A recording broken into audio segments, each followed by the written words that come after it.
To manage Trust Wallet installation, start by downloading the Trust Wallet app from the official website or a trusted app store.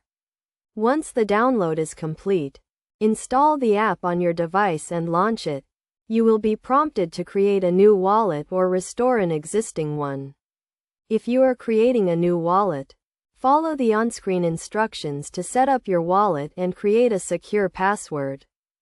The next step is to back up your wallet by writing down the recovery phrase and storing it in a safe place. This phrase is used to restore your wallet in case you lose access to your device or forget your password. It is crucial to keep the recovery phrase secure, as anyone with access to it can restore your wallet and access your funds. After setting up your wallet, you can start managing your cryptocurrencies. Trust Wallet supports a wide range of cryptocurrencies, including Bitcoin, Ethereum, and many others. You can receive, send, and store your cryptocurrencies using the app.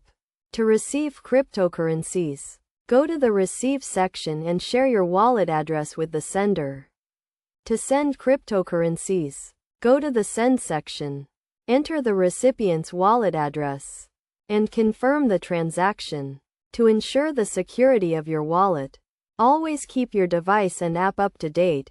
Use a strong and unique password, and enable two-factor authentication. Additionally, be cautious when interacting with unknown websites or apps, as they may be phishing attempts to steal your wallet information. Regularly back up your wallet and store the recovery phrase in a safe place. It is also essential to monitor your account activity regularly and report any suspicious transactions to the Trust Wallet support team. By following these steps and best practices, you can securely manage your Trust Wallet installation and protect your cryptocurrencies.